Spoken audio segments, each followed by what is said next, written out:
tan noble el ladrillo, realmente podría casi hasta morder. Perdón, no los vi ahí, ¿qué tal? ¿Cómo andan? Bienvenidos y bienvenidas al canal de YouTube.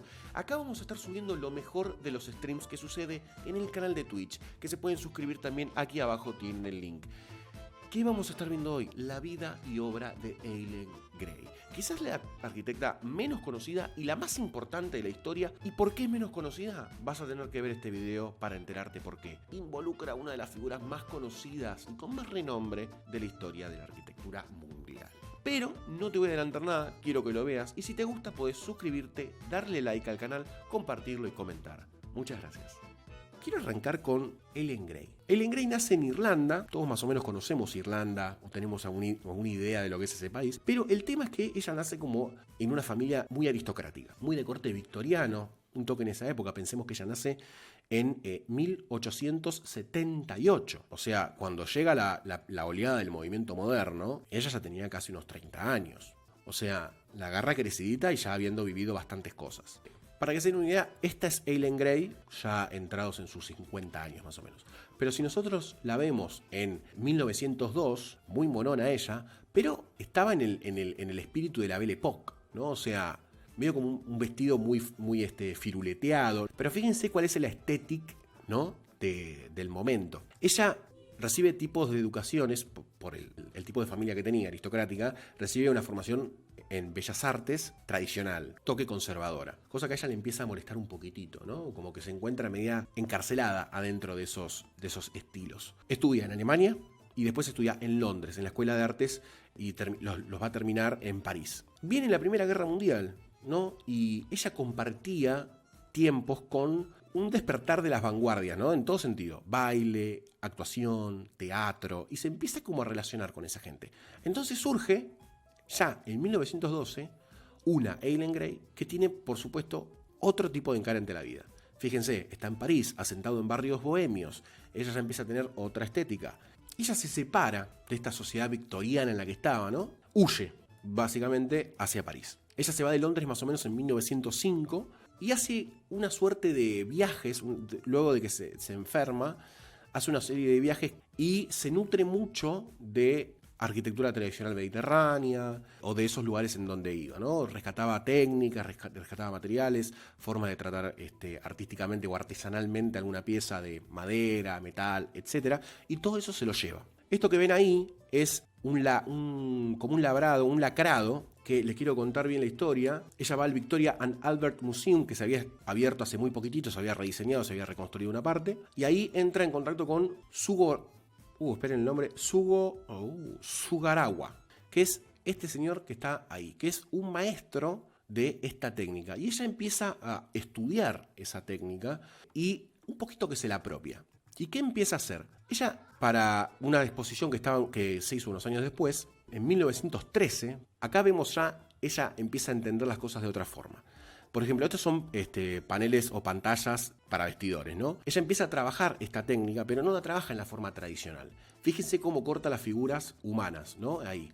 Que justo la mano la corta en uno de los biseles y en otro paño entero hay una pieza de espaldas. Entonces ella empieza a jugar con la capacidad que tenía en las tres dimensiones el movimiento de la pieza, ¿no? O sea, la profundidad, la saliente, las sombras, fíjense cómo le da la luz a eso, que hay dos paneles en sombra, dos un poquito más iluminados, y las piezas parecen estar como contando una historia, ¿no? Entonces ella empieza a laburar piezas chicas, piezas de diseño, más como apuntado a la decoración interior, más apuntado a ese mambo. En 1915 ella trabaja esta mesa de lacrado, que es para ella, pero bueno, se transforma en una de las piezas más importantes en toda su producción, en donde ella lo que reconoce es que esta técnica de lacrado del Oriente, de Japón, podía usarse de alguna forma más contemporánea, ¿no? La empieza a estudiar. Piensen que ya para esta época ella ya estaba en su apogeo de bohemia, ¿no? O sea, estaba muy en ese mambo.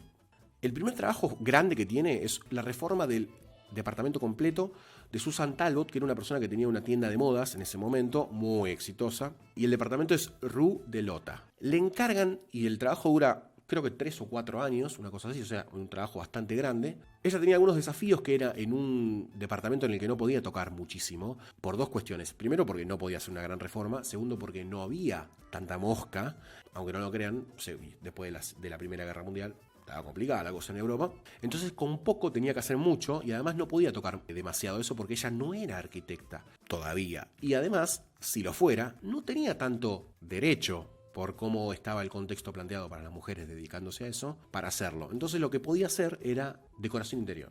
Lo que decide hacer, ella tenía el desafío de que todas las paredes eran muy largas, pasillos enormes, altos, sin movimiento, y decide hacer estos paneles para dividir algunos espacios y para forrar esos pasillos, para poder darle movimiento a cada pared diferente. Esto es 1917, o sea, fíjense esta pieza, lo que es.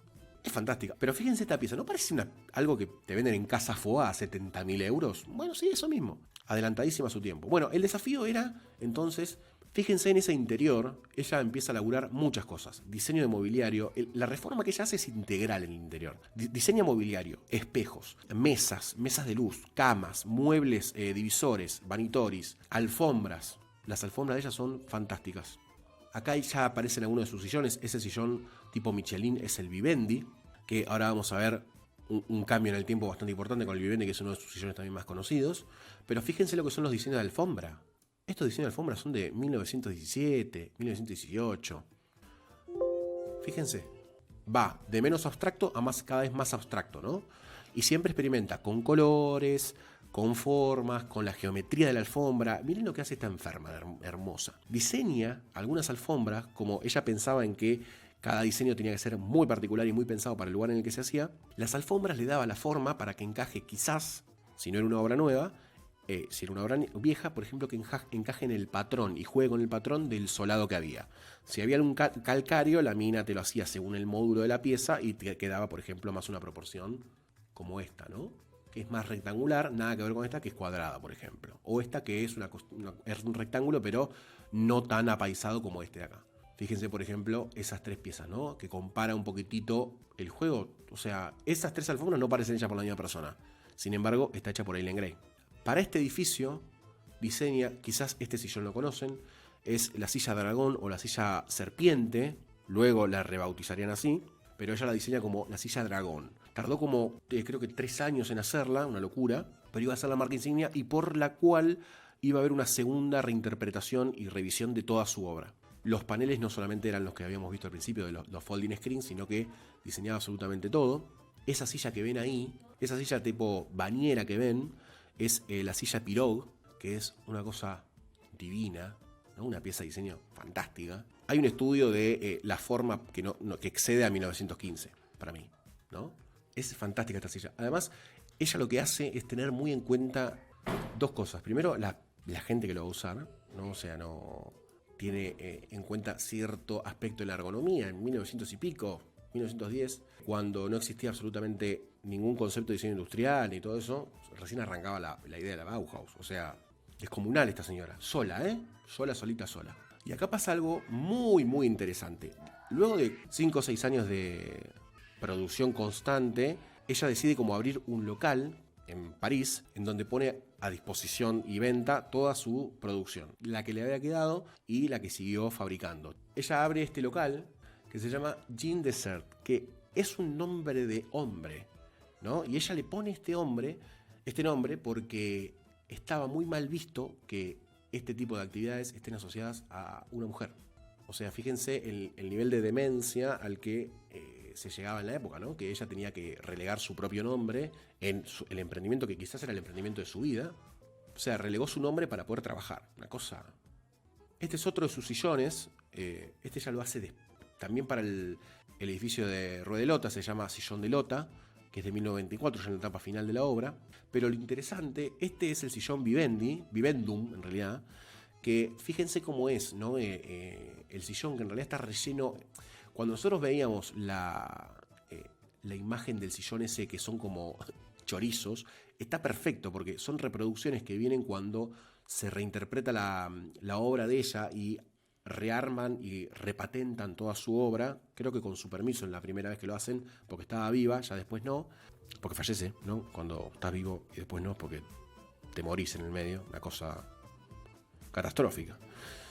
Esta silla lo que tiene, si la ven ahora, tiene un relleno de pluma, que es el relleno que se usaba para esa época en este tipo de sillones. Entonces tiene una forma media no pareja, no era un volumen perfecto. Que ella sí quería lograr eso. Fíjense que lo intentó bastante, entendiendo costuras, comportamiento del cuero, comportamiento del relleno.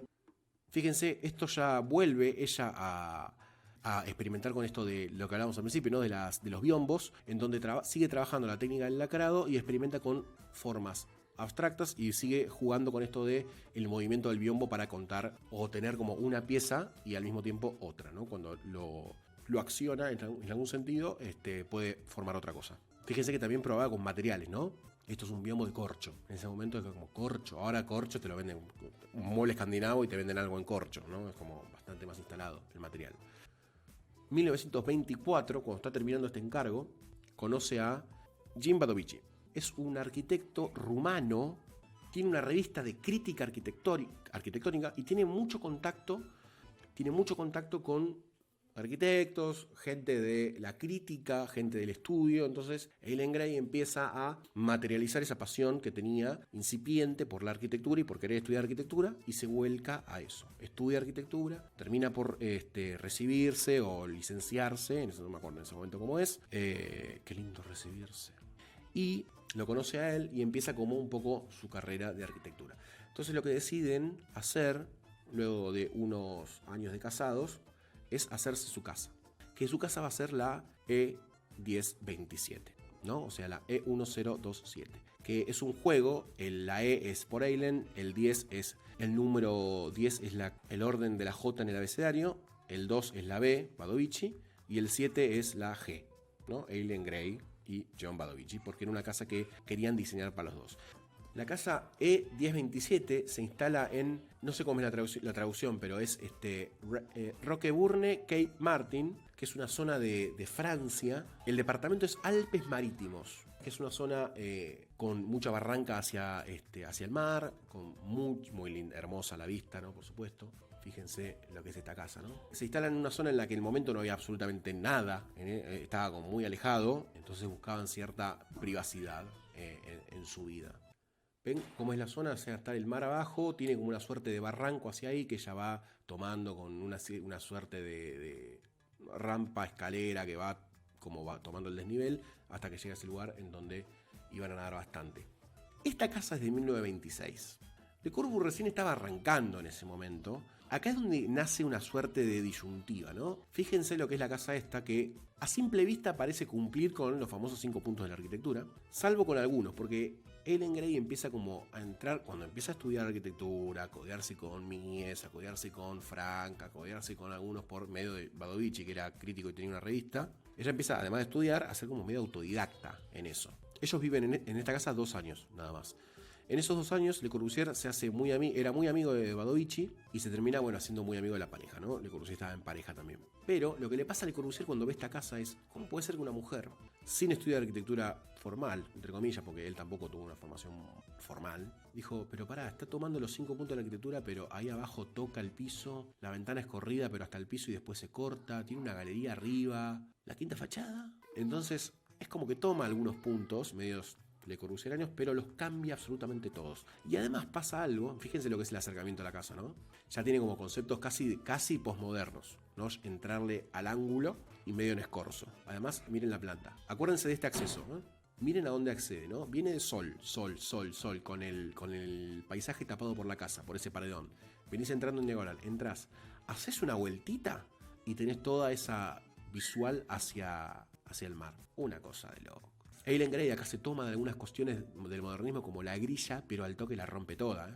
Si vos, yo analicé la estructura para esto, fíjense, la parte del servicio, entras toda una zona oscura, totalmente. Fíjense que entras, tenés un muro y podés ir para la izquierda, que está la parte común, en donde en esa parte común está la cama. No hay un master bedroom, que es algo medio de... O sea, en los estudios de género de esta casa hablan sobre la posición de la cama como un lugar como de tabú sexual, ¿no? Acá la vida sexual y la vida privada está en lo público. Hay una subversión total de los órdenes programáticos tradicionales que ponía la arquitectura moderna. Y para el otro lado tenés todo el servicio, ¿no? Habitación de servicio, la cocina, un montón de cosas. ¿Ok? Esta es la planta baja. Fíjense cómo también se toma del terreno en la parte superior del corte y arriba lo pasa por arriba con una terraza, que es una cosa de loco. La axonométrica esta me la quiero tatuar en la espalda, por supuesto, como no puede ser de otra forma. El corte en donde ella va tomando un poquitito la situación escarpada, que ella lo que quería hacer era además una casa dentro de todo económica, no para ser replicada, porque ella no le gustaba mucho el concepto este de la máquina de vivir. Ya pensaba que tenía que pasar por otro lado. El interior, y ahí van a ver uno de los detalles al fondo. Fíjense que hay uno de los murales que pintó Le Corbusier en donde estaba la cama. ¿Por qué? Ellos cuando está con John Badovich viviendo 2 años, ellos después, las famosas fotos de Le Corbusier pintando en orto, son acá. Porque él vacacionaba acá, le gustaba nadar, bajaba a nadar. Y se quedaba mucho en la casa de Eileen Gray. Tanto que cuando ella se va, él medio como que se muda de prepo a la casa de John Badovich. Y todo esto antes de la Segunda Guerra Mundial. Le Corbu se queda en la casa después de que John Badovich también se va porque ya no estaba Eileen Gray. Entonces este chabón medio como que la ocupa, ¿no? Hasta que llega la Segunda Guerra Mundial. Y bueno, todos se van. Eileen Gray se exilia en Londres, se va para Inglaterra y se queda allá un tiempo.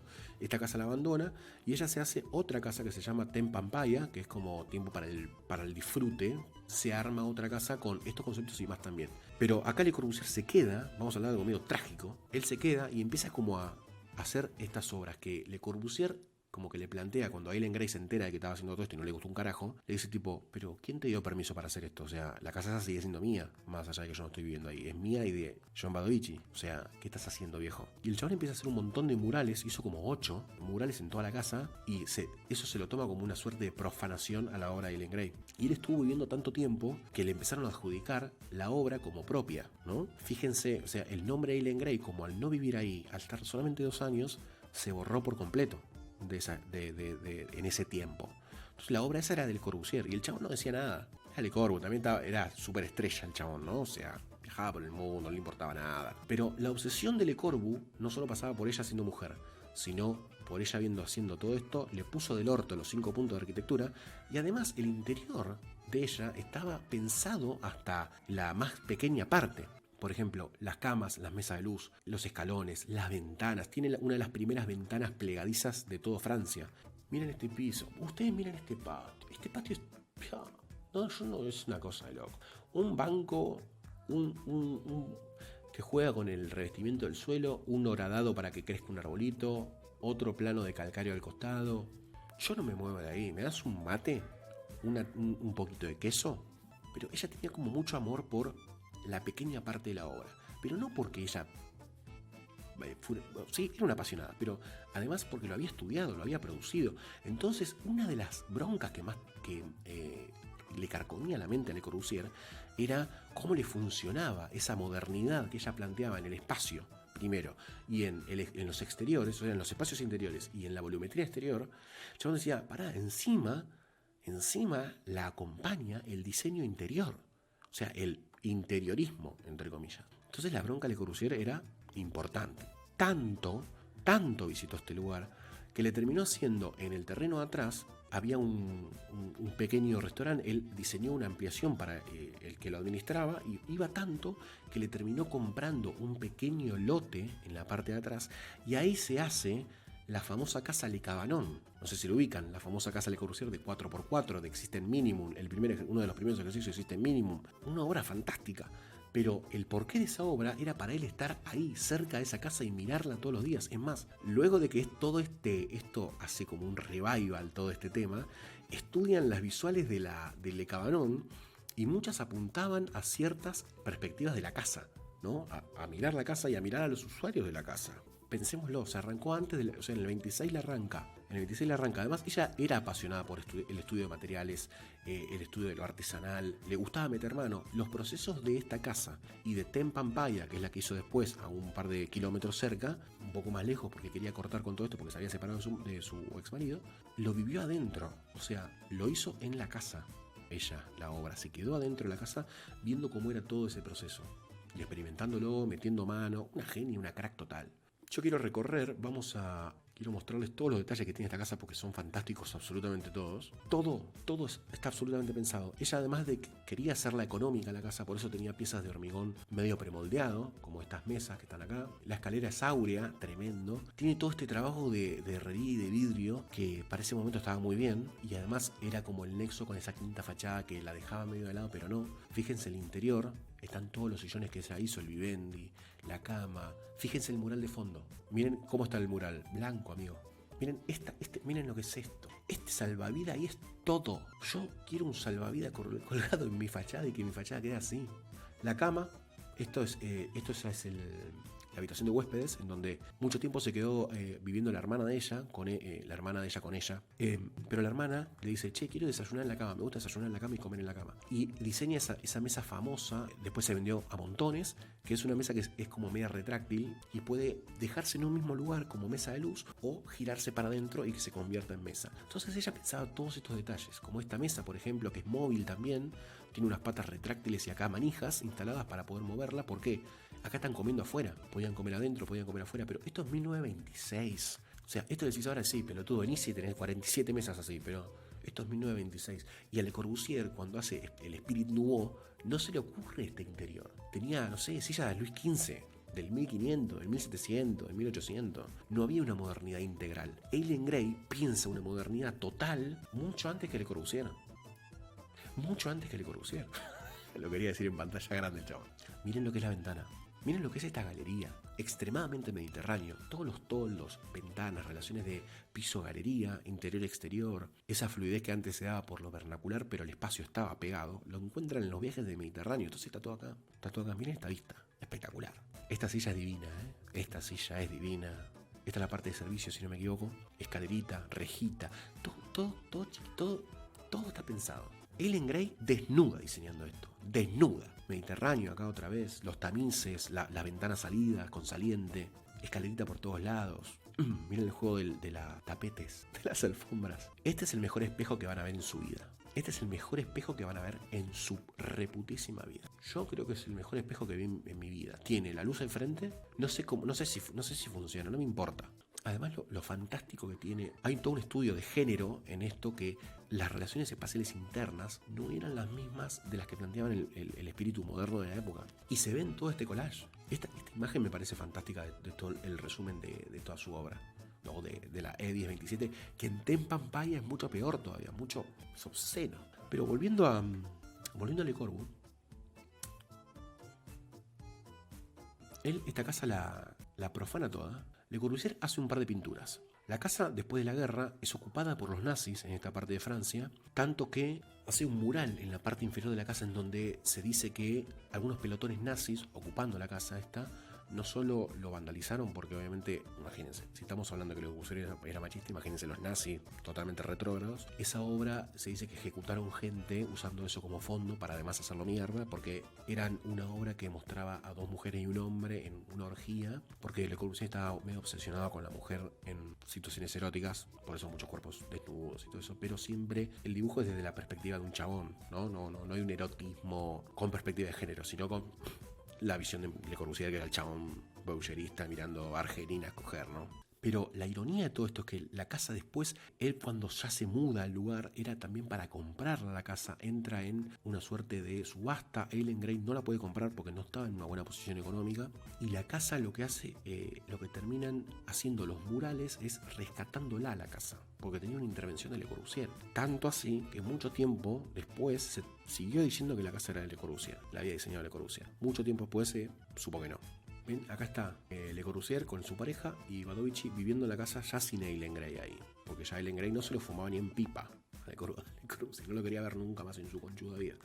Entonces ella se separa, se desprende absolutamente. Es como que no le interesa que la casa se diga que era de ella, porque ya había sentido que había sido violada la casa. O sea, como que había perdido todo el espíritu que ella quería que tenga. Además, esa subasta no prospera, entonces la casa queda como, entra en abandono. Ella no puede recuperarla. Y después abandona también la casa en Tempampaya y se queda en París. Mucho tiempo después, un curador de arte compra uno de sus sillones y lo pone a subasta. Y en los 70 aproximadamente, repatenta toda la producción de Eileen Gray y la pone como a la venta, ¿no? Entonces ahí es donde se vuelve a investigar sobre la figura de Eileen Gray para los 80 y se empieza a investigar toda la historia y todo esto sale un poco a la luz. Eileen Gray termina siendo una persona que se reivindica porque el sillón de serpiente se vende a $2.8 millones, estupidez, pero termina siendo reivindicada por su propia obra, más allá de que el machismo, el contexto arquitectónico, que no le permitan estudiar arquitectura o que no sea bien vista, no importa. Lo siguió y ella fallece en 1976, a los 98 años de edad. Ya no veía casi, estaba casi sorda, pero siguió produciendo hasta el último momento de su vida. La idea de todo esto era que les pique el bichito, que vayan a investigar, que tiene un camino proyector increíble Eileen Gray. Qué diferente hubiese sido si parte de todo ese conocimiento que ella generó se hubiese enseñado. Muy diferente hubiese sido todo, o hubiese seguido produciendo, por ejemplo. Estaríamos hablando de otra arquitectura moderna, para mí, esto es opinión. Mucha fruta noble, pero la verdad que la medida no da, La medida no da. Ah, perdón, estaba midiendo la fruta noble esta del principio. No creo que funcione. Pero, ¿qué les pareció el video? Una historia apasionante, una producción sin igual. Realmente, la historia le debe mucho a Eileen Gray, la arquitectura también. Pero es difícil esto, y el machismo en la arquitectura es una realidad. Espero que haya quedado algo de este video y si les gustó, se pueden suscribir, darle like o putear en los comentarios. Muchas gracias, nos vemos en la próxima.